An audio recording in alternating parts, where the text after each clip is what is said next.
Education is key to success. We haven't taught our yeah. Each one have to teach one. Must bomb beside the one. We haven't taught us. Each one got to teach one. Let's learn from one another. Let's go.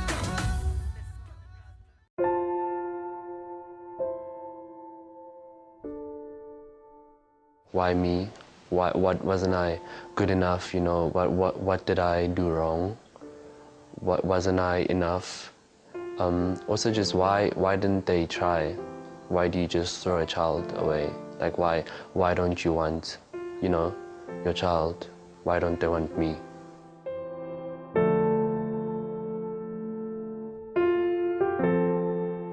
Hello, I'm Khalil Osiris. Welcome to Each One Teach One. Many families in South Africa are struggling to care for their children, with an estimated 3,500 children abandoned to the care of formal or informal children's homes each year. Thato's story could be any one of their stories, except for Thato's attitude to life, which sets him apart.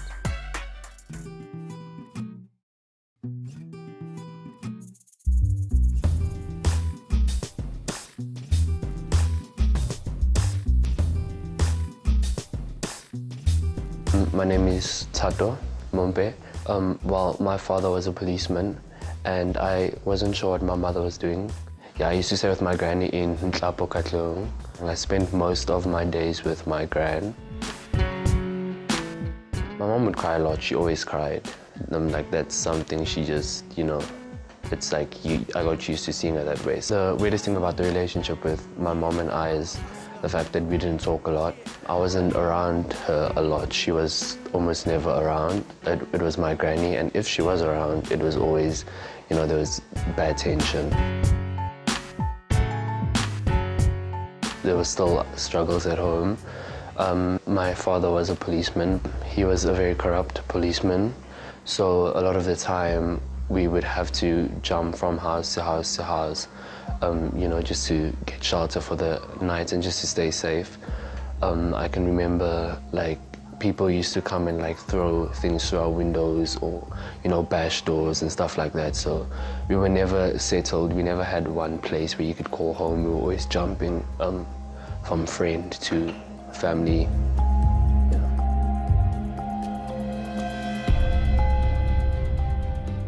And one day, my mom fetched me to take me to my dentist appointment. We came all the way to Johannesburg, so we used taxis, I don't know how much, taxis, to come and see Dr. Johnson.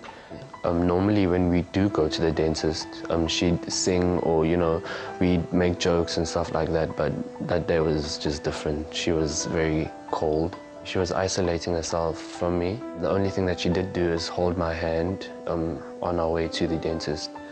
And it was just the normal dentist appointment. You know, I went in, I sat down, he checked my teeth. When I was done, he gave me a lollipop and he said that I should go wait outside. So when I was sitting outside, I could actually see him and my mom having a conversation in which she broke out into tears and, you know, he was like comforting her and stuff like that. So I eventually fell asleep on the sofa. Yeah, and when I woke up, I was not with my mom.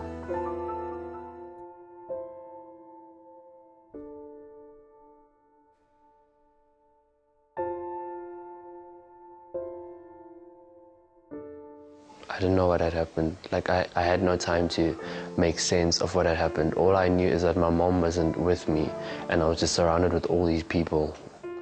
It was like a lot of kids and stuff like that. I cried. I couldn't ask anyone. I probably was asking, but they couldn't. I wasn't speaking their language. I didn't understand. I have never heard English probably in my life.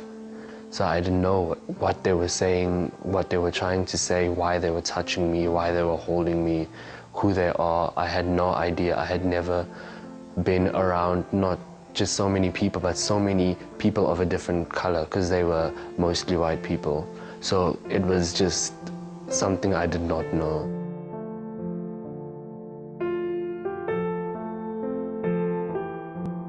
I woke up in observatory in Maria Kloppers campus.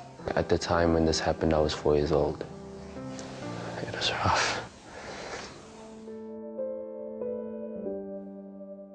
They had this jungle gym and it had this swing at the top of it.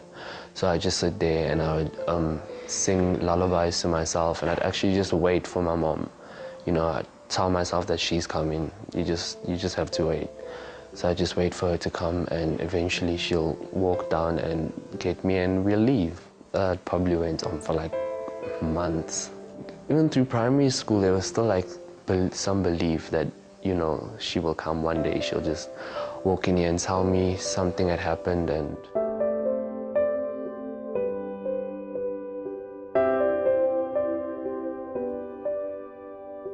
I remember the first psychiatrist that I had would try and help. She would have me draw pictures, you know, and try and just remember things. She'd also give me a lot of stories and scenarios, and we'd work around that. She'd always say that God has a plan, and I would always say that I don't want to be a part of the plan, because I don't think anyone wants to be a part of that plan. No one wants to grow up alone. No one wants to grow up being thrown away, you know. I couldn't understand how you could tell me that it's okay, and how you could tell me that someone else wanted this for you.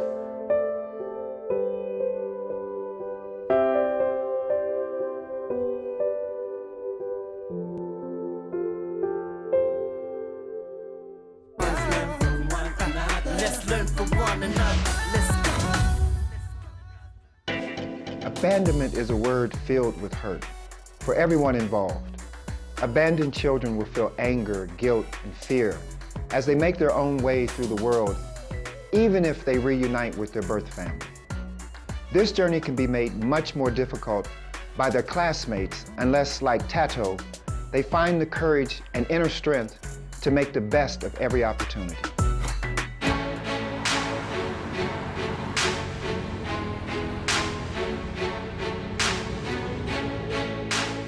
During my time at observatory, I felt hatred towards my parents. Obviously, the longer the period that I was there, the more, you know, I felt. And you just start thinking, like, why? You know, why me? What wasn't I good enough? You know, what did I do wrong? What wasn't I enough? Also, just why didn't they try? Why do you just throw a child away? Like, why don't you want, you know, your child? Why don't they want me? Maybe I was bringing about all, you know, everything that has happened. Maybe I was the reason my father was hitting my mom, or maybe I was the reason people were trying to, you know, kill us. And maybe me being gone means that those things could stop. Yeah. The fact that I was thrown away, and I use the word thrown away because if abandoned, it doesn't fit. Abandoned, someone else could have taken care of me. Thrown away, no one wanted me, period. So it just affected, I think, myself. I would second judge everything I do. Obviously, if I wasn't good enough for my parents, why would I be good enough for this? Or, you know, is it really worth it?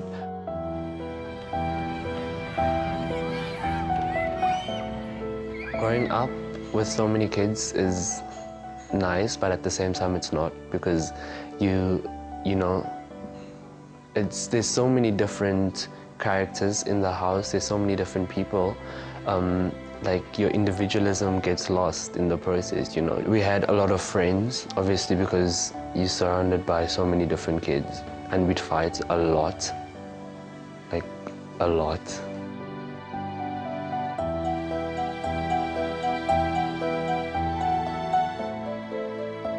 Primary school introduced a lot of new people, a lot of, you know, people from different backgrounds. I remember this one incident actually where the kids would actually like call us and they'd be like to us, yeah, you guys are throwaways, like you guys don't have, you know, parents, you guys don't have no one to go to, yeah, you are they'd make all these stupid jokes that probably was funny to them.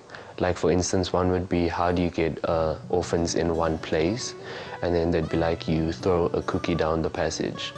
And all of them would laugh, you know, because it's funny for them. I mean, they've got their parents, they have, you know, everything. But then I think when you do go home, it hurts. It hurts a lot. Even making friends was difficult in primary school. No one wants to be friends with an orphan. People just assume things. You know, you'd be like, oh my word, you're an orphan, you're sick. Like, oh my word, you're an orphan, you've got, you know, you're dying. Like,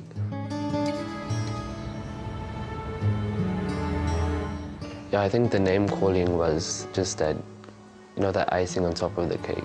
Just that constant reminder that you're worthless and you're going to stay worthless. It wouldn't just be the kids. If it was just, I think, the kids, it'd still hurt, but it would be some teachers as well. They just, oh, he's an orphan, you know.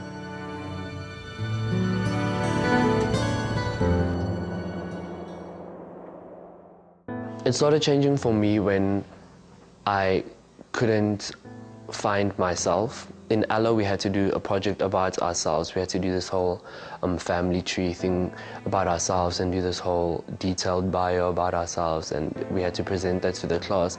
And I remember when getting that topic, I actually sat in class and I couldn't, you know, I could write down my name and my surname, but I couldn't fill in the gaps. I couldn't tell you what I am, what I like, because I didn't know.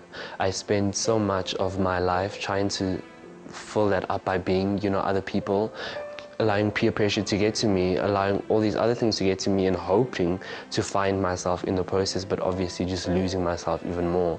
And I think when I got that project, when we got that assignment, I actually just had to go and think, like, you know, who are you? Like why? What are you here? What have you been doing? You've been living, but, you know, like, what have you been doing for yourself?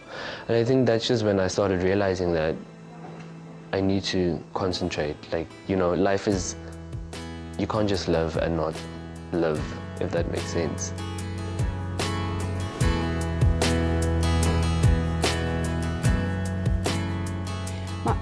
My eerste slag wat ek van Thato kan onthou, my herinneringe is dat hy is 'n kind wat baie potensiaal het, 'n kind wat ons met liefde ontvang het, 'n kind wat baie vir ander mense omgee en ook baie liefde uitstraal. En hy het ook vir my baie gehelp met die kinders in die huis, wanneer dit maar bietjie moeilik gegaan het. Thato is 'n groot leier in ons huis gewees. Hy was ook op die leerlingraad van Hans Moor in 2015. Hy het ook verlede jaar die kroon gekry vir meneer Mories, wat vir my wys dat hy Christelik elke dag met sy bewegings in elke gebied het hy gepresteer, en Thato weet wat hy in die lewe wil hê. Okay, I would say that she filled up the void that I had, the longing for my parents, but at the same time she didn't, because I don't think anyone can compare. As hard as they try, you know, a person can give you 100%, but she was a mother figure to me, but I knew that she wasn't my mom. Hy is 'n persoon wat vir homself groot potensiaal gestel het in die lewe, en ek glo hy gaan dit ten volle bereik, want hy werk hard en hy glo aan die Here, en Thato is 'n baie flikse kind. Ek wil net vir Thato sê dat Thato, ons is baie trots op jou. Ons weet jy werk hard. Ons gun vir jou alles van die beste toe, en ons weet jy gaan 'n groot sukses van jou lewe maak.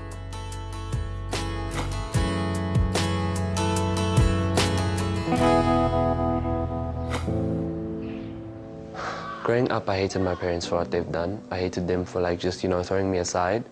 I hated the fact that they never came back to fetch me. I hated the fact that they never made contact. I hated the fact that I didn't know if they were, you know, dead or alive. And I also just hated the fact that I forgot, like, my memory. Like, I knew my mom. I knew how she was, the person she was, but I couldn't put a face. I couldn't, you know, it's like I couldn't see her face.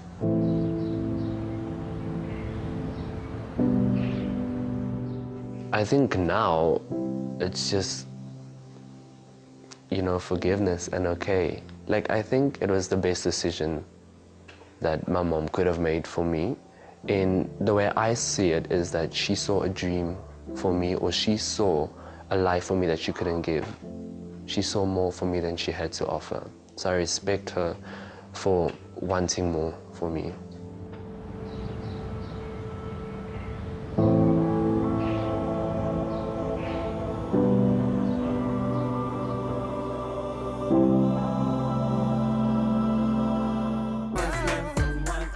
Let's learn from one another.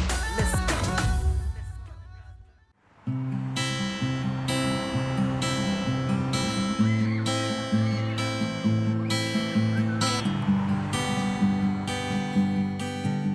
So, Thato and Rajo, in every instance where you've been faced with overwhelmingly difficult odds, you have found a way to respond positively and to actually to win.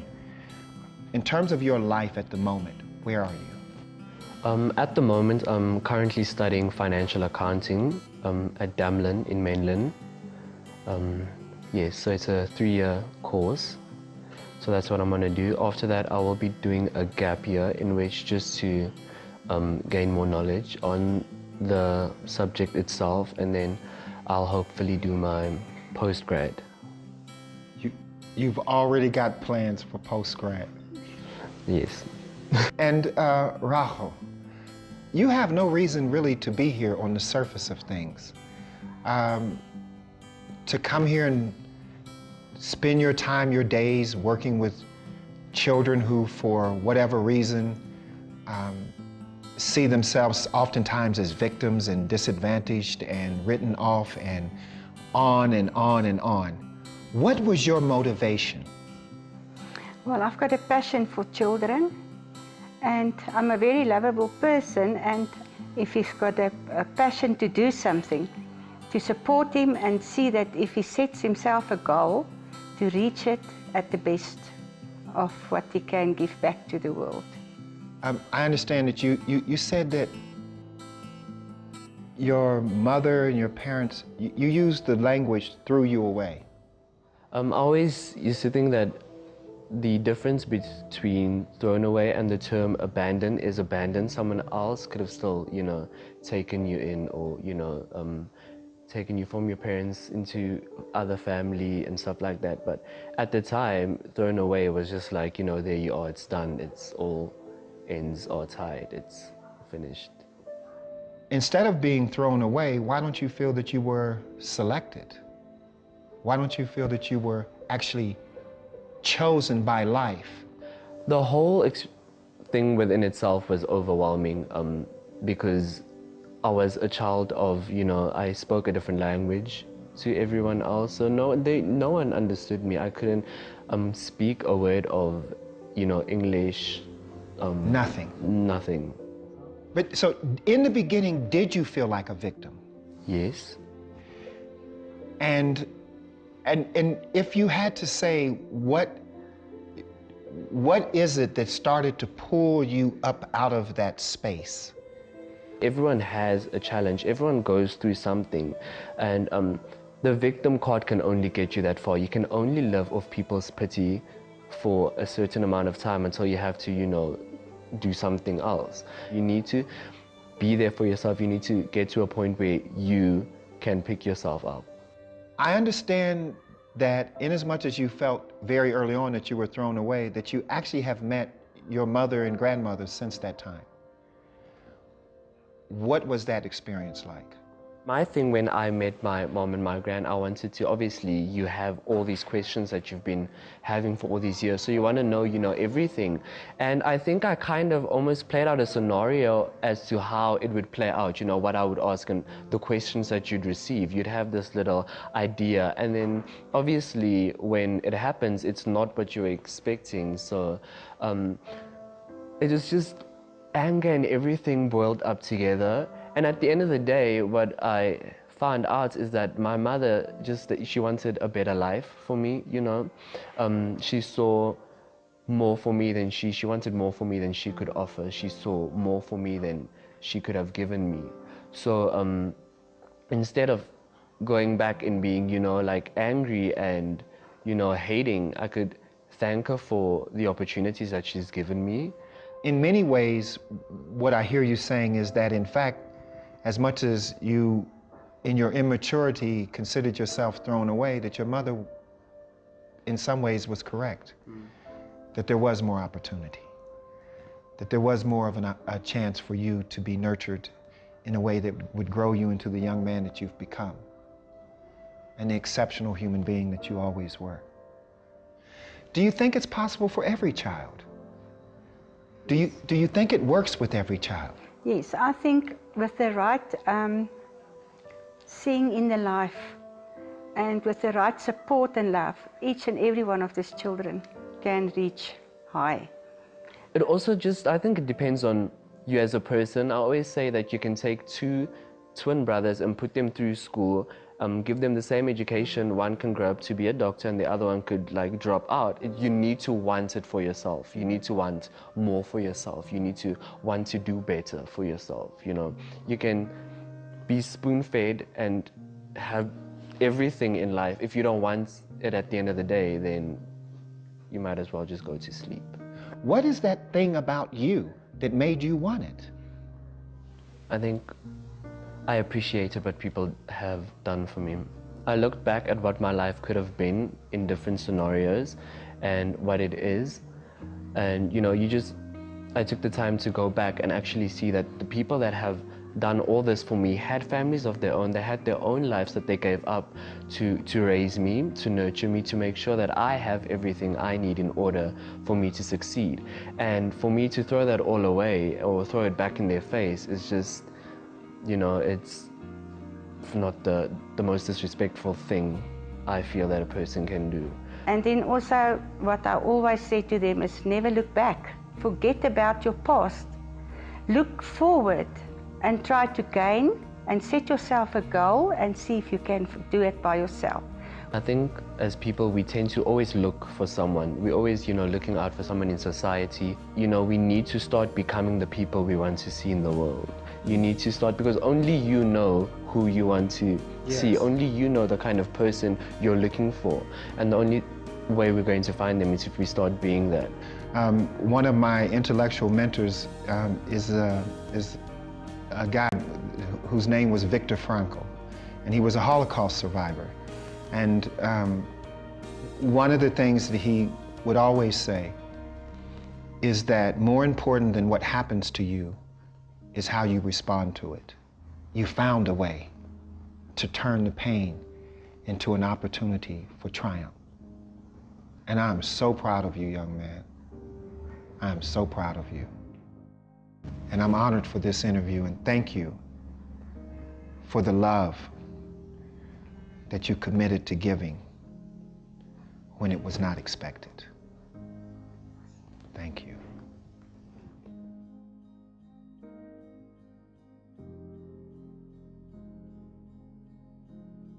Where there is no love, there is no family.